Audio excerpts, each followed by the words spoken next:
All right, today is March the 22nd, 2021, and we're here with Tom Scherlen, who's running for City of Amarillo Commissioner, or City Council, I should say, Place 3.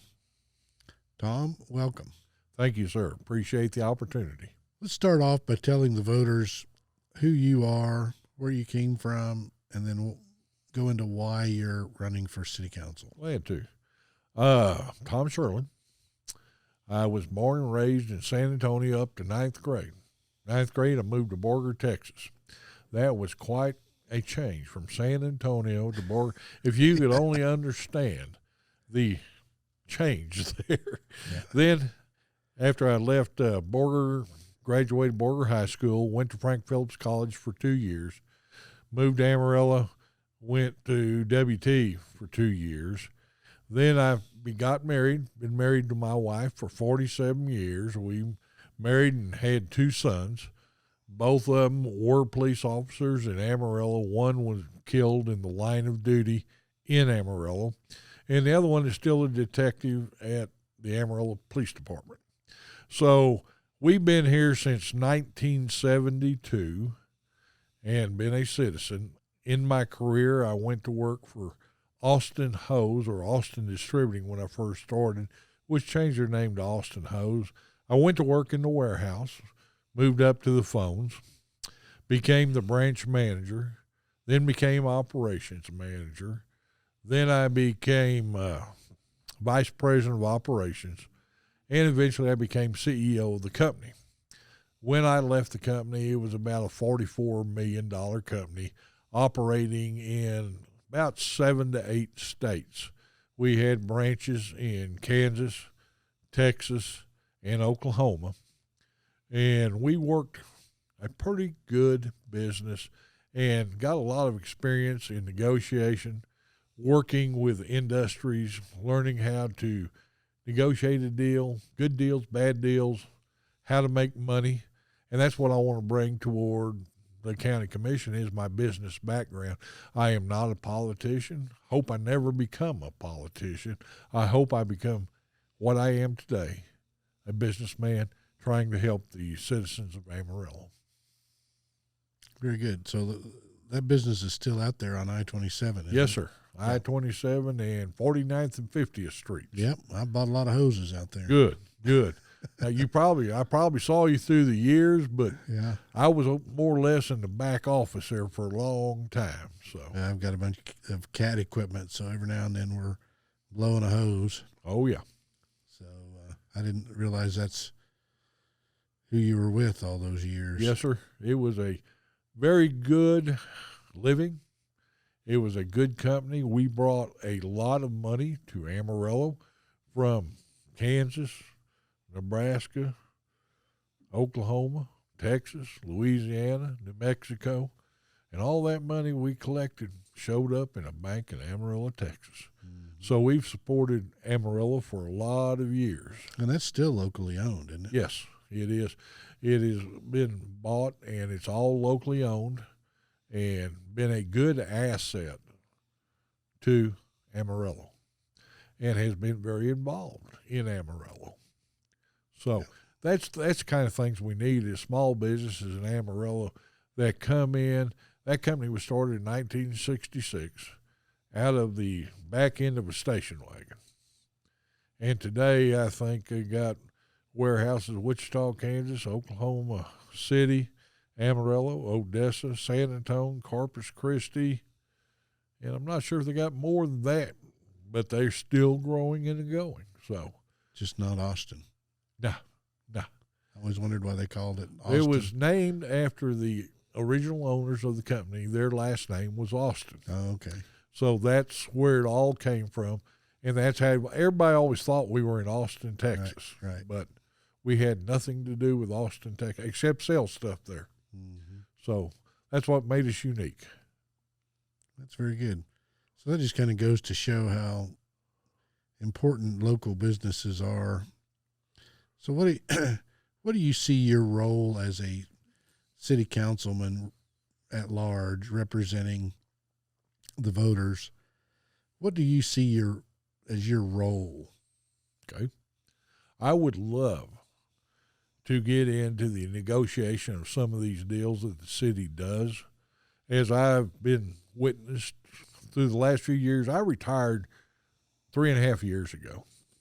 And since I retired, I left from being a CEO where I was always busy, had my hands in a lot of things. Well, since I've been retired, I put my hands in the city, seeing what's going on, how it's happening, and what's going on. And I've decided that the city needs some good business sense and good common sense approach to business. The city lacks, I don't know how they come up with some of these contracts they come up with. I mean, for instance, the contract we got with Randall County on the jails and the contract we have with the sod poodles and some of these other contracts that we got, they seem to be a one-sided. I guess the other side had better negotiators than our side did. But I think I would like to bring my business experience there. I know a good deal when I see a good deal. I know how to negotiate a deal. I mean, in my opinion, I don't think I would ever bought that old Amarillo hardware building and those other warehouses for $5-point-something million when they're assessed on the rolls. I mean, for almost practically, they needed to be condemned for all practical purposes. To me, that's just not using the taxpayer money wisely. And every penny counts in today's society, and we can't be throwing money away on pet projects. I mean, we have a city hall down there. There's no reason to tear down the city hall. Move the Coliseum the other direction or move it to the east. I mean, there's plenty of places to move it instead of tearing down our city hall. They say their city hall is too small. Well, we got a lot of empty buildings across the street when we built the garage. I don't know why we can't consolidate some of those buildings there, use them as office space. They're just across the street. It's no big deal. But these are the things I'd like to bring to the city. And in so doing, I want to listen to what the citizens say. A lot of these ideas I'm saying today aren't my ideas. They're people I have talked to through the process. I've been thinking about running for the last year and a half. And in so doing, I've been having conversations and being told a lot of things. And don't get me wrong, this guy's got an agenda, this guy's got an agenda. It's up to me to weigh what's right, what's wrong. But I think we need to get the facts out, and the people need to hear the facts, the truth. They don't need to be given false information, or, as I want to say, information that it's true to a point, but not fully true all the way through. I mean, we go back to the bond issues back in November, and you look at, they say, well, taxes were going to raise 5%, I believe the way they did, and they were true on an overall tax basis, overall tax.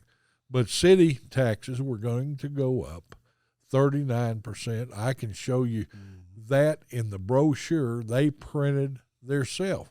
But then when it came to the election, they didn't want to own what they printed in their brochure. They wanted to say, well, it's only a 5% overall tax. It wasn't. It was 39% on city taxes. But 5%'s 5%. Correct. That's a lot of money. In when you look at the amount of assessed value of all the property in Potter County, that's a tremendous amount of money. Correct. And that's coming out of the citizens' pocket. Correct. And in my opinion, if I'm elected, I would like to see no tax increase unless approved by the citizens of Amarillo. I think the citizens should have all approval. It's coming out of their pockets. I talked to a man last week, a young man who's starting a new business downtown. And I asked him, I said, well, how's everything going? He says, things are going great. I said, well, what could we do in the city to make things better or make it easier for you to go into business? He said, well, I'm from Hereford. I moved up here 5 years ago. He said, When I moved into my house, my taxes were $800 a month. Now they're $1,500 a month, because by the time you pay hospital, county taxes, college taxes, we are taxed beyond recognition. And we need to start looking at these taxing entities, and we need to start, excuse me, we need to start telling them they need to live within their means. They don't have a golden goose at the end. And the golden goose, what I've seen our government do, the easiest way out, you want roads? Well, we got to tax you more. Just like last Thursday, Jared Miller came on the TV, and they're talking about all this drainage problem that they're having. And the first thing he says is, well, we might have to raise our drainage fees. Well, years ago, we didn't have any drainage fees. Right. And the drainage problems are from projects they didn't do correctly years ago. I call it a rain tax. Well, I use this as an analogy, Dan. It's a three-letter word. They use fee. I use TAX. Right. Well, to me, a fee that means you have a choice. That's right. Tax means You pay. they're holding a gun to your head, or they're Yeah. going to take what you got if you don't give them Correct. some. That's exactly what they're doing. That's what they do with. Yeah, I think it's illegal. I think it's property tax. I think it is as well. And I think that somebody needs to push that point, and they need to get rid of that. I think if it really came down to it, if it went to court, I don't think it would stand in the courts in this land. Unfortunately, you and I don't have the power to tax. Correct. So we don't have the ability, because we're too busy paying taxes to solve problems like that. They say the other day they have increased taxes 4 times in the last 4 years. Now, And utility rates and correct. They say they increase taxes, but by the time you really look at it, it's probably 8 times that taxes have gone up in the last 4 years. And that's what this group of commissioners and mayor has done to us. They are a progressive commission that is tax and spend related. They start things. They have the biggest wish list. I mean, it's like coming out now, right before the election, they want to give free internet throughout the city. And I looked at that and I think somebody's paying for it. oh, you're going to pay for it. And you're going to pay in a bigger way than you're paying now. What's funny about it, they think they're going to get everybody free internet.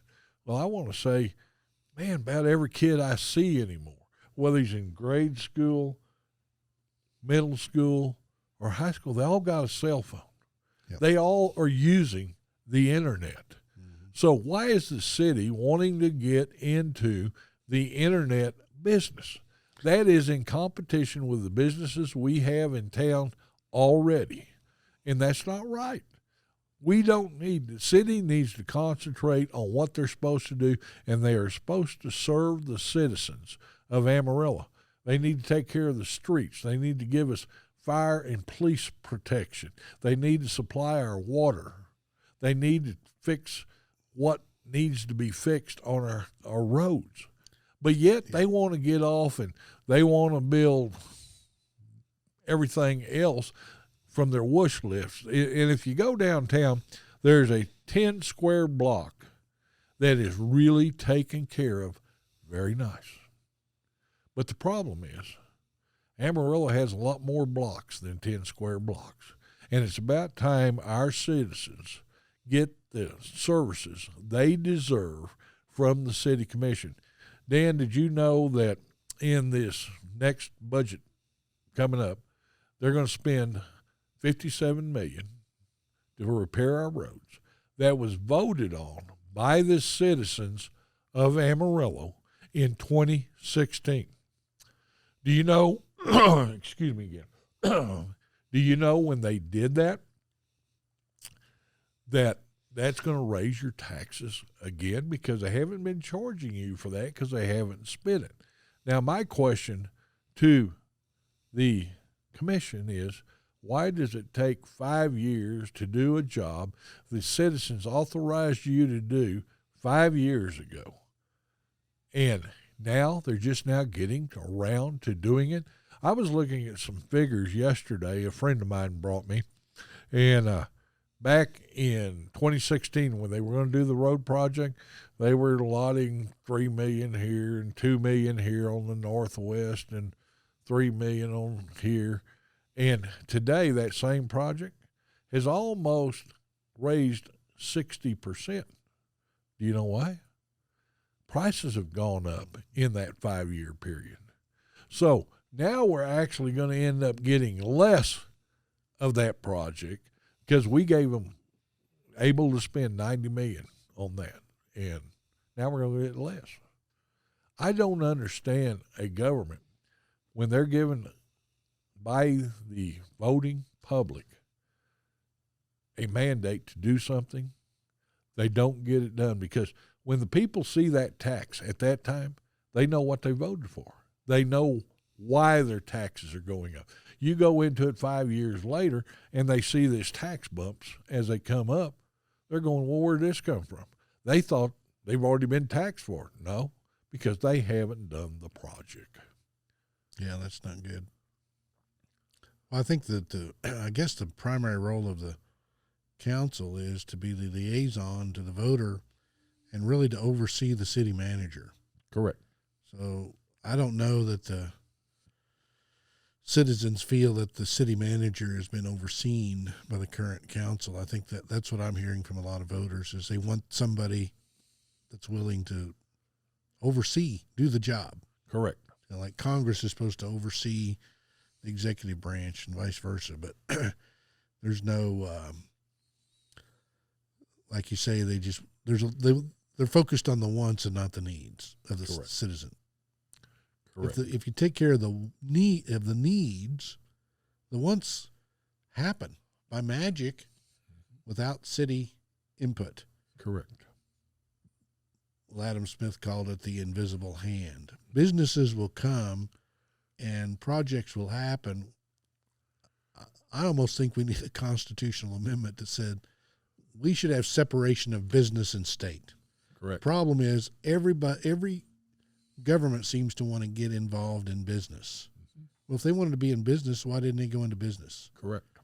They're supposed to be servants of the public. Correct. You know, they're taking a step down, offering to be our servants when they go to work for any government, whether it's city, county, state, federal, the way I look at it. They've chosen, and there's people with that heart.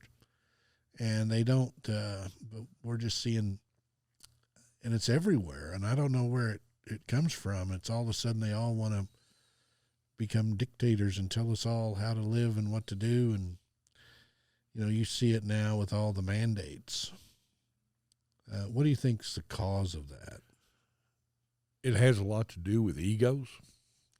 People get a little authority, and people tend to, there's people who like authority. Now, when I was the CEO of a company, you know, the way I managed my company was from the bottom up. Mm-hmm.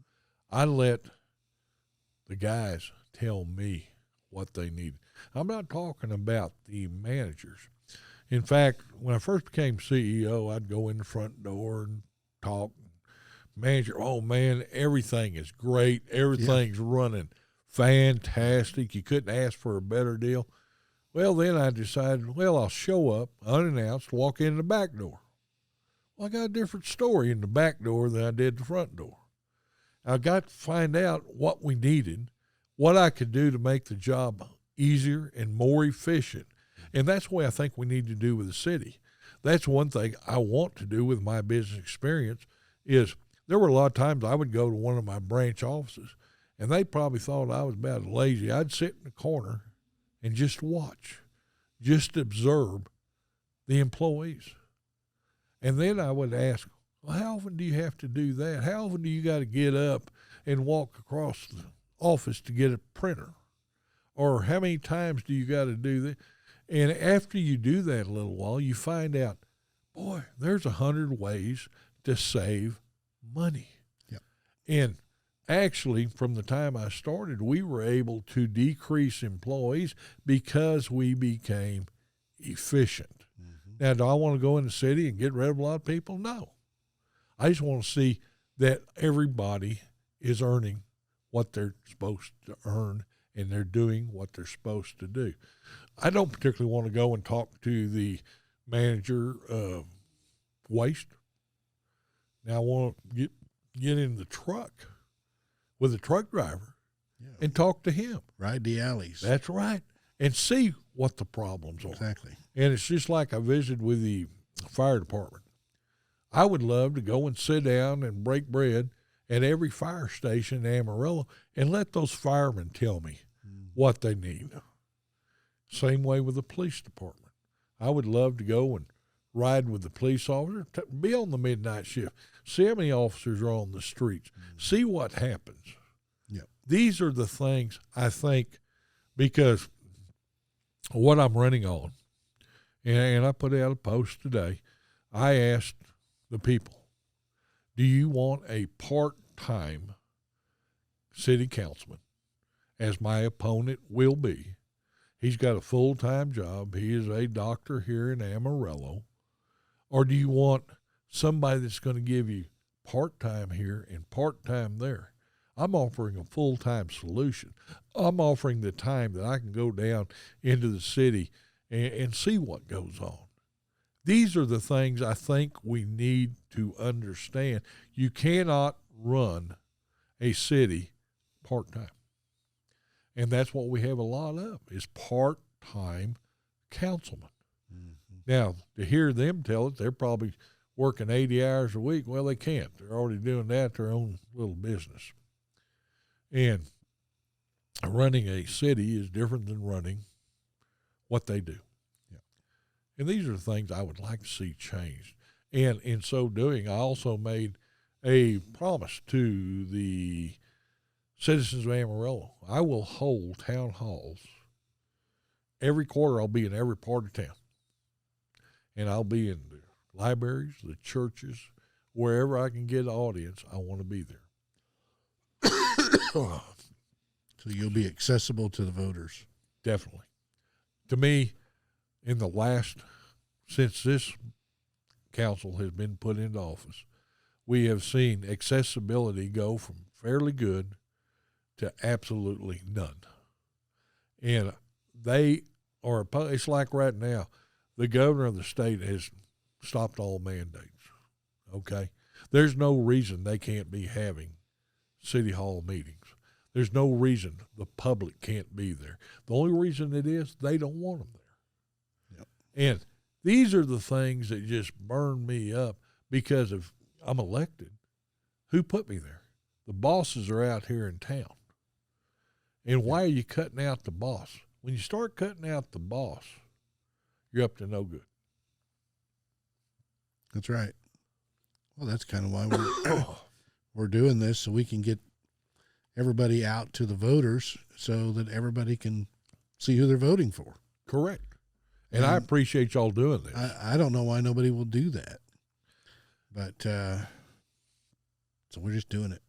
But I want the voters to know who the candidates are so they can make an informed decision. Otherwise, you just have people that have the ability to hire somebody else to go door to door for them.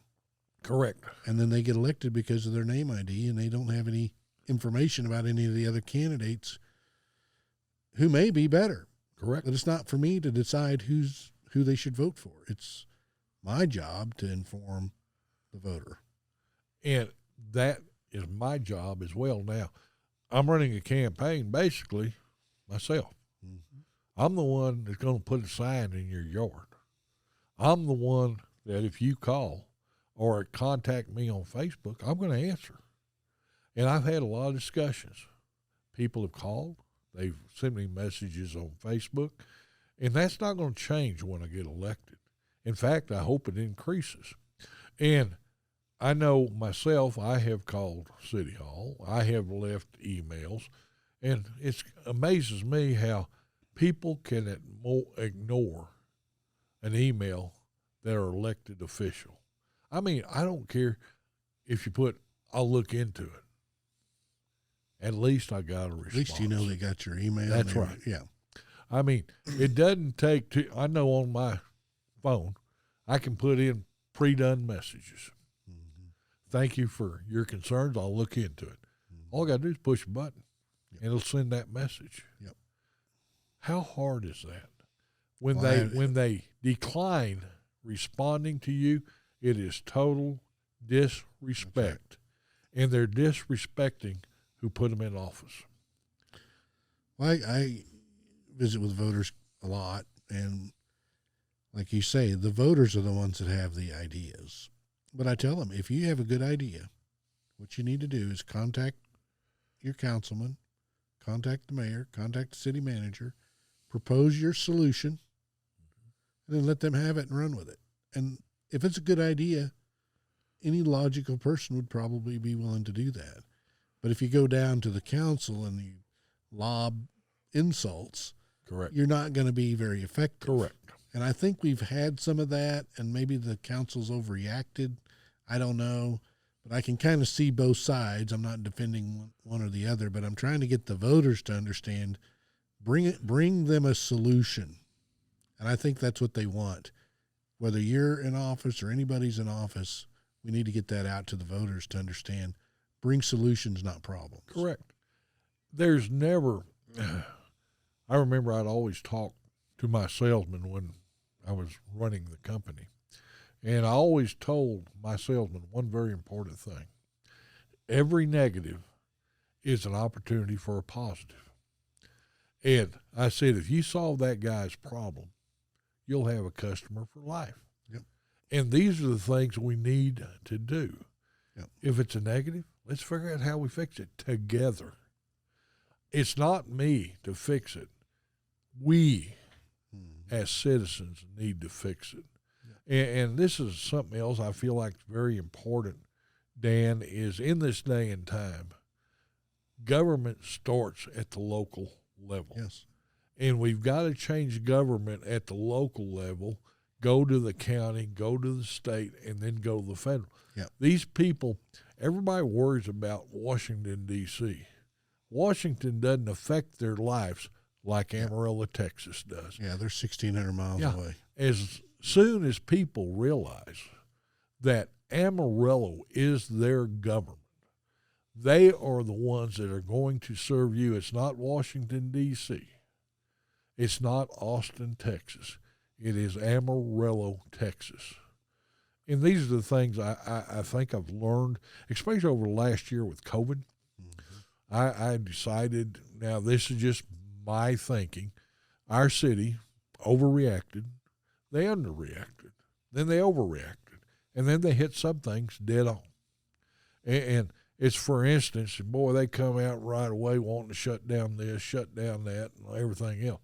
My problem with that, we left the big box stores or the grocery stores open.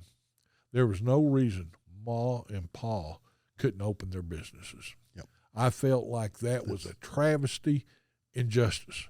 And maybe that's where our mayor needed to stand up and face our governor and say, this is an unjust policy, because it was. You can't let the big box stores continue to work and then tell the rest of the people they can't work. Right. And then they underreacted. They knew we had a problem up at Dumas at the beef plants. And they were bringing those people back in Amarillo, dropping them off at the Walmart.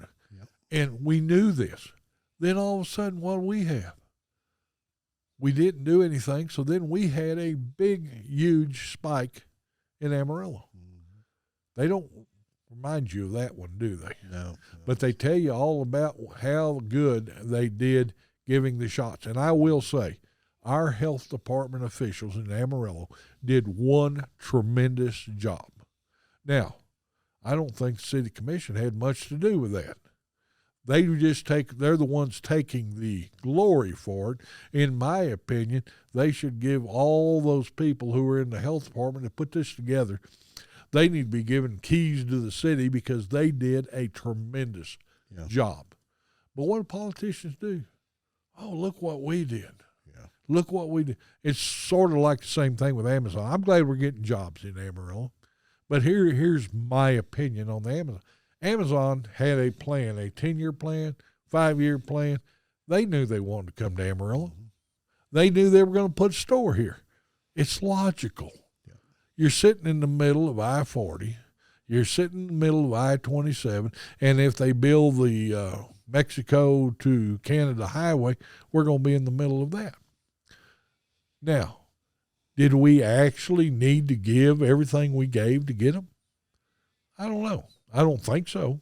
I would love to have been in on those negotiations because I think a lot of time we're willing to give when you really don't need to give. Yeah. And that's where your negotiation comes in.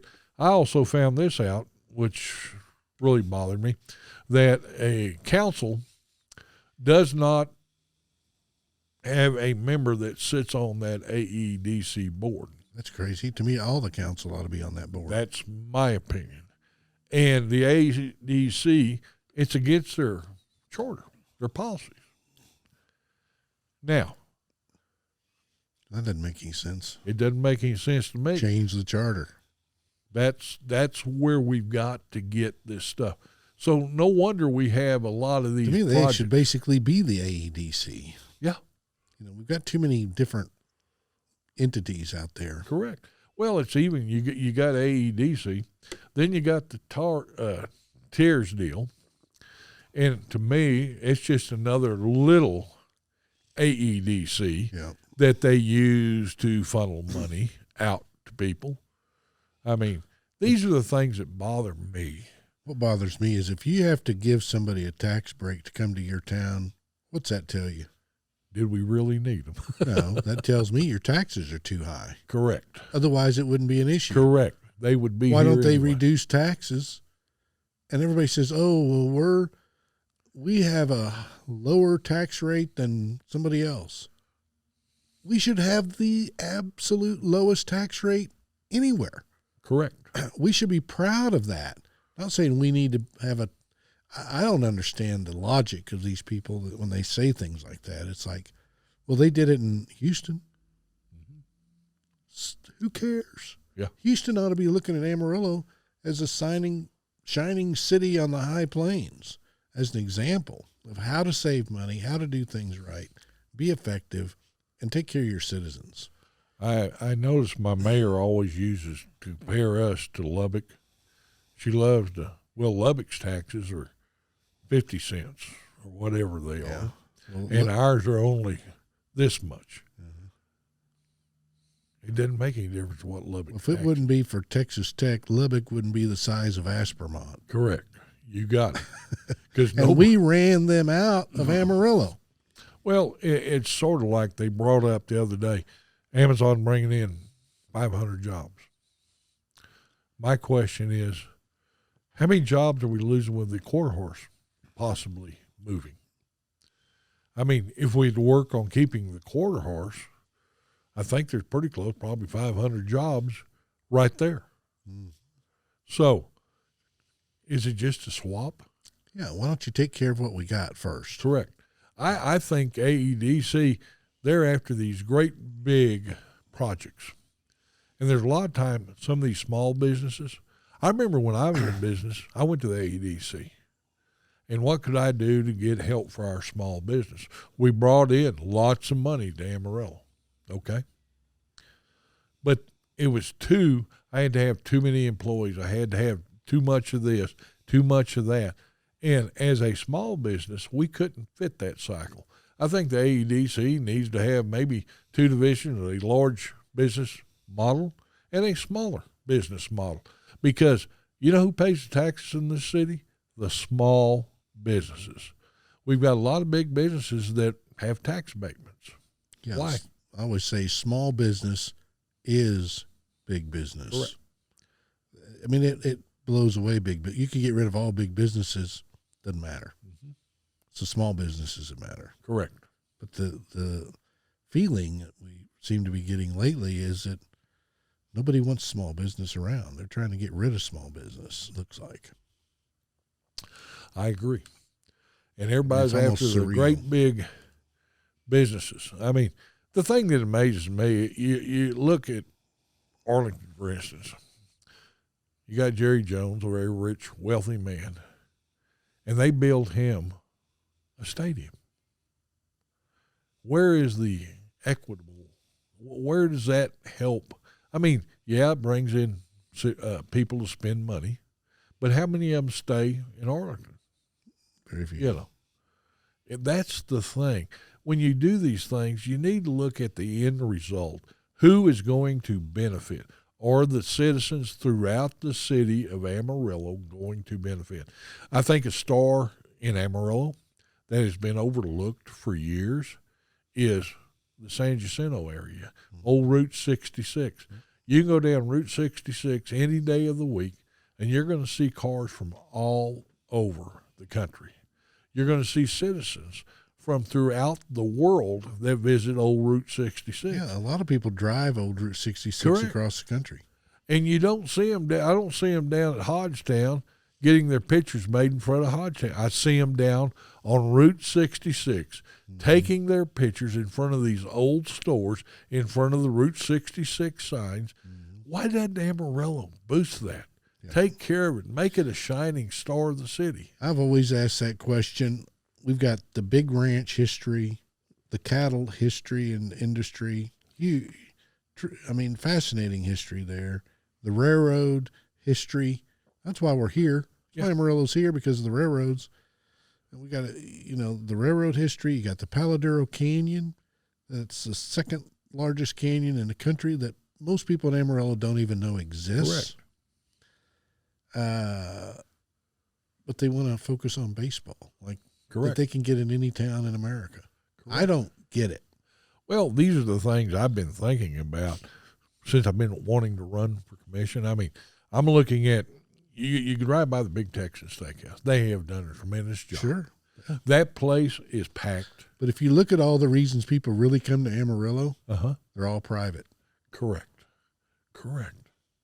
And if we had reasons that we had things for people to do, I mean, I even thought about this idea out there on I-40 East somewhere. We could build a little rodeo arena, and we have all these college rodeo teams around. Sure. And we could have a rodeo probably 3 or 4 nights a week out on I-40. People would stop, spend the night. They'd have something to do. Then you could, the old cattle days, I remember me and my wife, we hosted a student from Germany one year. And he came out, and we took him out to the cattle auction. He thought that was the greatest thing. I mean, if we could have a cattle auction and let people see our Western heritage. We could auction off the city council people as slaves to I mean, raise money. Whatever we can do to draw people into Amarillo is what we have a great heritage. We had a great city. Don't get me wrong. I love Amarillo. I raised my sons in Amarillo. I retired in Amarillo. I think we got a great city. We just have some misdirection and bad politics that are going on now. And I hate the word politics, because what we need to look out for is the people. Politics should never play a part when it comes to the people. And how much politics do we have from Amarillo all the way to Washington, D.C.? That is why our country is so troubled today, is because we have forgot about working for the people. I think you're right. I've been trying to get a deal through the legislature. I'm saying, look, we've got to go back to paper ballots. We've got to get rid of these electronic voting machines. And I'm hitting a lot of resistance.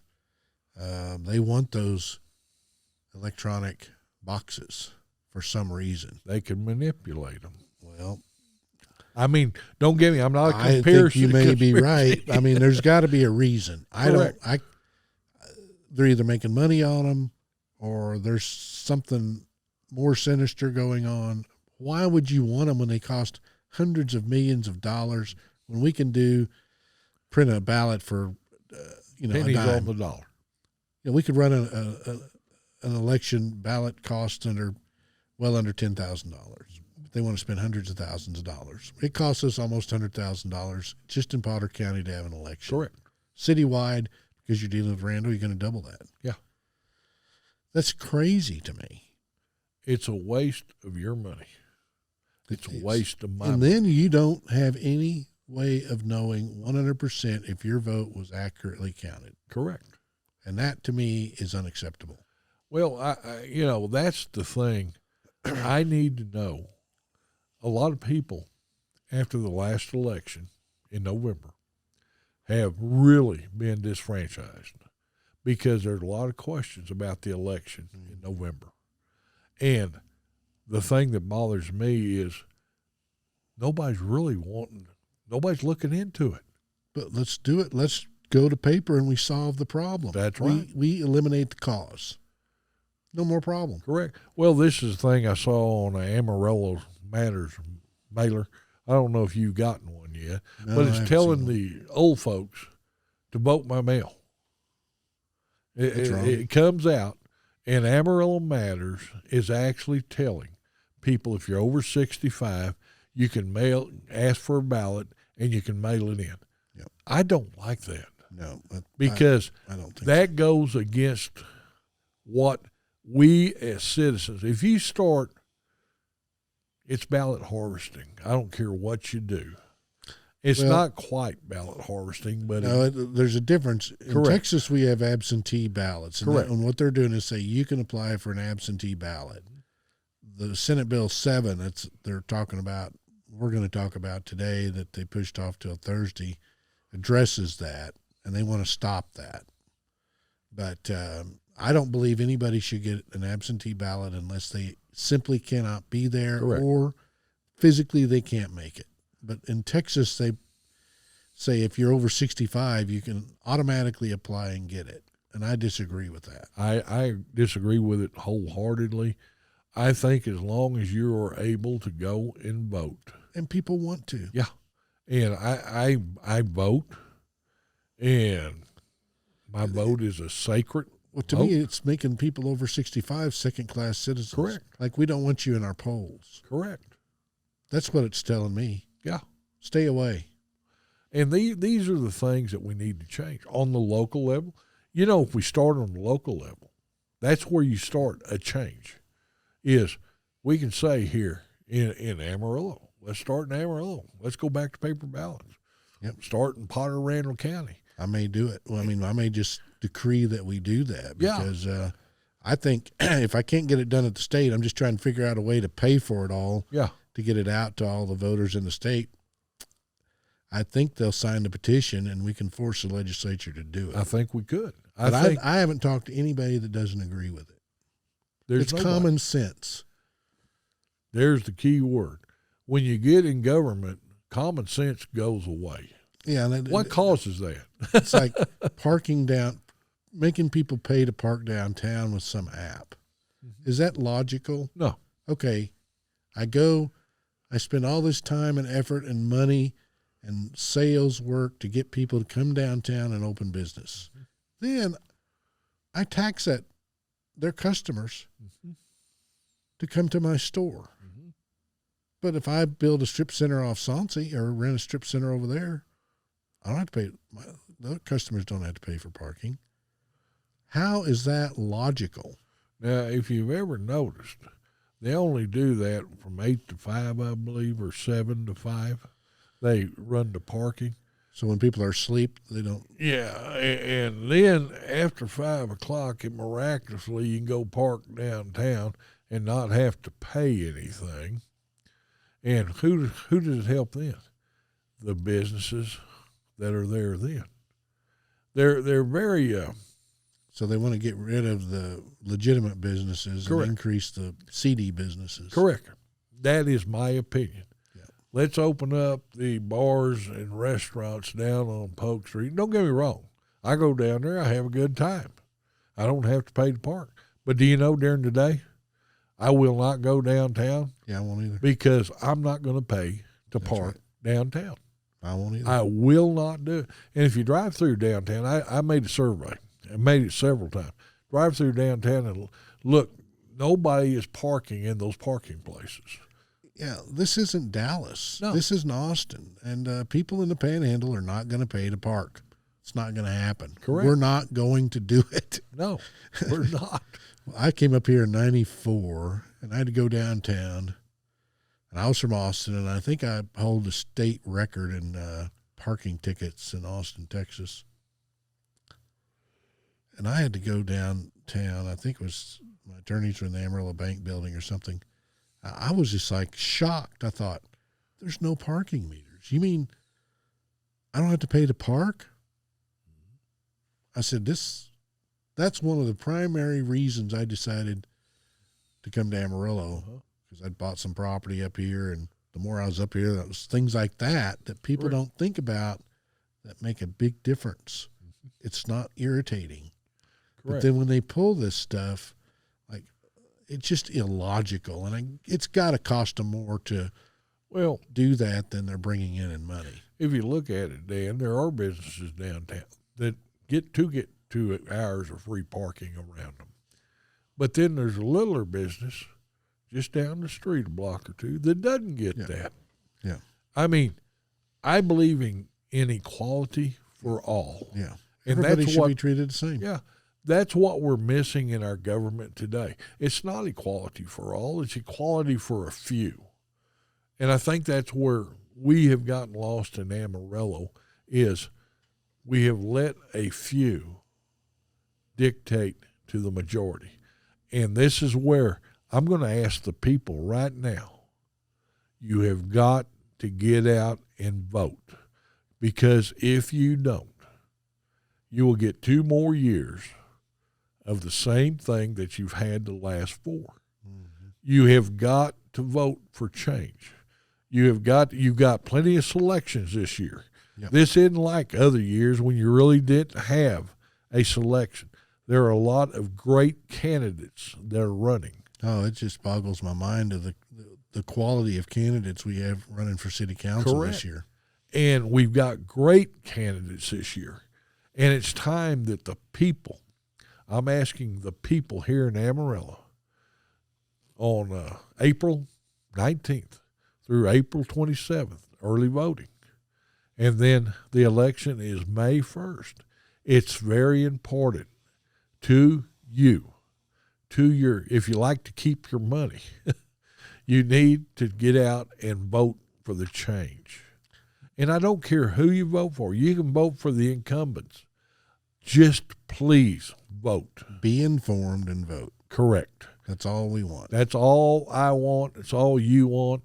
Yeah, I want to increase voter participation in city elections. I'm appalled at the lack of participation in previous city elections. So correct. That's why I'm doing this. So I'm trying to get people engaged. And we've got to get engaged. And these are some of the things. In fact, I would like to change our city charter to where we had it every 2 years on even years, because we would get more participation. I think all the candidates agree with you. Correct.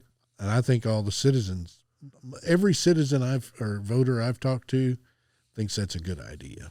So just do it. Do it. People talk about it. Yeah.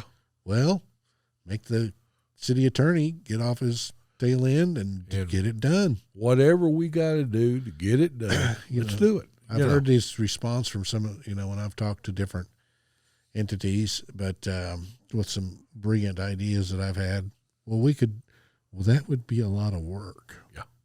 Well, what the hell are we paying you for? That's right. If you don't want to work, go find another job. So what? I mean, solve the problem. What I think too that is a pet peeve of mine, and I've if the city would understand that if you take care of the little things, whether it's petty crime, whether it's not allowing people to panhandle in the streets, simple little things, all of a sudden big crime disappears. But if you let small things fester, allow people to graffiti buildings, allow them to trespass, allow them to break windows, you don't solve the small crimes, even though it might be a little work. But if you'll take care of the small things, then the big things will disappear. Word gets out, word and they don't. gets out. That's right. I mean, it's sort of like the neighborhoods that you see constant crime in. If the neighbors would become involved.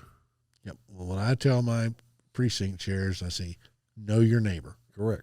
If everybody would just know their neighbor, we'd have a whole different world. You want to know one thing I think that's ruined America? Air conditioning. Well, that did too. But I'm going to say the alley garages. I remember when I was a kid growing up, all the people would come home from work and they'd get out, hey, how you doing? Yeah. Everybody saw everybody. Yep. But now you go in your alley, you go in your garage, you shut the door, get in your house. 90% of the people, I will say, really don't even know their neighbor. Mm-hmm. And these are things we need to stimulate. I mean, I would love to see the city, every neighborhood park, have a sponsor of something out there to have people get together and learn who your neighbors are. But, it used to be people talked, and they talked about politics, and they talked about who was running, and people participated in the election, and we didn't have the problems that we have now because we had people who cared about the voters in office. Correct. And it's I blame it on air conditioning because I say the same thing. Yeah. I say people pull in their garage into their air-conditioned house, and they don't go out on the front porch. Correct. Because they don't have front porches. Well, I know one thing. I get out every morning in the spring and summer, sit on my front porch, and I drink coffee. And I visit with all my neighbors. And I love it. Yeah. And these are the things we're missing. Yeah. And my neighbors look after me. I look after my neighbors. These are the things we need to bring back. They weren't bad things. No. But they're treated as bad things. Yeah, at the end of the day, it's all about people. And then we got to stop judging each other for little old things that don't matter at all. We want people that have different ideas. I do. But they don't have to make them personal. You know what I always said when I was in business? My competition made me a better company. Sure. Good competition makes you a better person. Yep. And that's what we got to get back to is good. We just can't go, and this is something I've always said, I always said we shouldn't have to have term limits because we should be smart enough. We have them. They're called elections. Correct. But people don't change it. Well, I keep hearing everybody wants term limits. Yeah. But the fact is it's not going to happen because the politicians aren't going to vote themselves out of office. Nope. So Never it's a will. waste of time to think about. Correct. What we have to do is get engaged and kick these people out. Correct. Elect better, new, competent people. It's like myself. I'm running, and I'm going to limit myself because, in my opinion, I remember I served on a board and I was president for, 10 years. And finally I stood up and they nominated me again for president. I said, no. I said, you guys need some new ideas, new thoughts. For the ego, yeah, let me run. I'll be the president again, But what I needed to do was the organization needs to grow. Tom's ideas get old. Mm-hmm. And you need to bring in new blood and get more involvement. And this is where we are today in Amarillo. I think we need new blood, new ideas, new things to think about, and then take it to the people. Have these town halls and let the people hear. It's like I've told people, I said, you may not like some of the things I do, but I'm going to tell you what we're doing, and I'm going to tell you why we're doing it. You will always know. I'm never going to hide nothing from you. And I think that scares most politicians because they don't like to hear the uproar. I know when I made decisions at the company, some of the employees didn't like it. But you know what you did? You went out and addressed it head on. You didn't hide behind it. You address it. Yeah, you're never going to make everybody happy. No. Your job isn't to make people happy. No. Your job is to tell them what's happening. Correct. And if it's 51% that want to do it, we're going to do it. That's the way we got to do. Do you know, and that's just, I was thinking about this, but you only have one competitor, right? Correct. So it doesn't affect you, but we have so many other, some of these races have 3 and 4 people Correct. in it. I believe we're going to have quite a few runoffs this time. So if somebody doesn't get over 50%, there'll be a runoff. Correct. They don't do it based on the percentage. It has to be 50 It's plus. got to be 50 plus. Because you could have a runoff and really all the other All races. the other races, because you got 3 and 4. So I think you got 4 for mayor, you got 4 for place 4, and 3 in place 1, Yep. in place 2, and then it's just me and Eddie in my race. So we're going to know so who you're wins going to or win or lose. That's Yep. it. I'm in the that's- OK Corral. I'm either going to walk out or That's not. good to know. You don't have to worry about a runoff. Correct. Do you know when that runoff would be? I think it's in June. What a nightmare. Yeah. Yep. That means I got to do this all over again, Correct. but I won't have to talk to you again. Well, I hope you do. Because I'll tell you this, I'm going to stay involved, and I want to stay involved at the county levels, the city levels, because I think we need change in a lot of places. Well, I think, like you said earlier, people are waking up to the fact that it's local that matters. It's your city, it's your county. Correct. And I think a lot of this, we got away from it really because of the media. Mm-hmm. That's all people see on their screens, on their phones, and then the newspapers quit. You know, I had this long discussion with the Globe News. They were, of course, trying to sell me advertising, and I'm saying, no, because they said, well, everything's got, we had to shut down because the internet put us out of business. I said, the internet didn't put you out of business. I said, what put you out of business is you quit reporting local stories. You quit paying your reporters. You quit doing the local stories, because I think people are starved for knowing what's going on in their local community. They want to know. They want to know, Dan, and they want to know the truth, not slanted right, not slanted left. It's like, I go back to the old days, Walter Cronkite. You'd get on there at 5:30. Walter Cronkite was on, and he was pretty much come right down the lane. Didn't give it left, didn't give it right. He reported the news. And that's what we don't have today. No. We don't have an unbiased, I mean, it's just like now I can read the Globe News, and everything I read is slanted to a very bad way, I think. But they think most people aren't able to see that. Yeah. They think people are stupid. Well, somebody decided the American people were stupid. And I'm beginning to wonder sometimes. I hate to say that. Some of them are, you know. Yeah. We know that about 50% of them aren't right. According to our point of view. Yeah, now I'm slanted, but I'm probably less slanted than anybody at the end of the day, but I'm probably the most opinionated person in America, but I could never be a reporter. Yeah. I couldn't not be slanted. You know, it's an awful hard job to be just report the facts. And these are the things we need to do.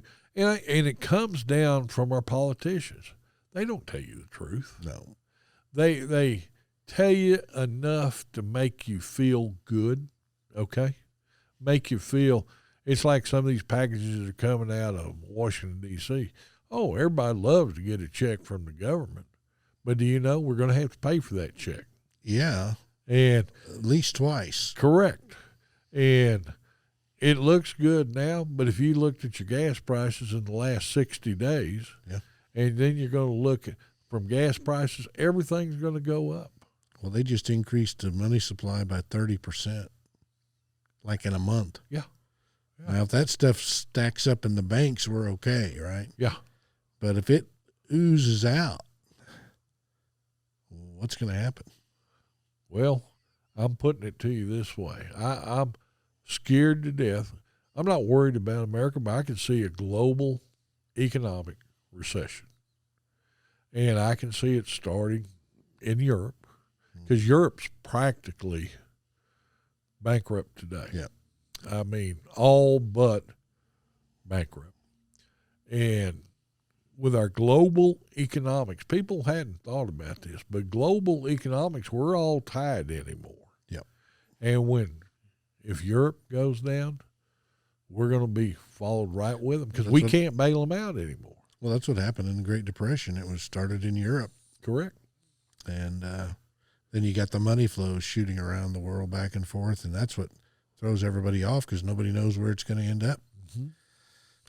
And nobody can – it's just chaos for a while. So Very who true. knows? Well, do you have a website that people can – I've got a website. Go to Scherlen.com, SCHERLEN.com. You can catch me on Facebook, Tom Scherlen Politician, and there's a regular Tom Scherlen. I hit them both pretty. I usually put out a post every day. And it is what it is. I'm going to state some facts. I'm going to state my mind, and I won't beat around the bush. I'm not a politician. I'm a businessman. And people try to draw you into this corner or that corner, and I promise I'm not going to be drawn into any corner. There's going to be nobody that owns me. I've got 2 ears. I can listen to 2 things at one time, and I'm going to listen to the people. That's the number one thing I'm running on, is the people. And I ask the people, please come out and vote, because if they show up to vote, I think I'm going to be a councilman. I honestly believe that, but that's what it's going to take. Yep. They have the decision in their fingerprint. They can just go right down and vote. So it's the individuals that have the power, not the politicians. It is. But the individuals tend to give them the power. Yeah. And the individuals need to keep your power. That's right. You've got control. Very good. Well, Tom, I enjoyed getting to know you, and thank you for coming. Thank you, Dan. I appreciate it. Good luck. Great conversation. I enjoy this. I can sit and talk hours about politics or about the economy, or I'm good at that. So that's good. Anyway, thank you, Dan. I could probably learn some things from you. I don't know about that. All right. Well, we appreciate it. Yes, sir.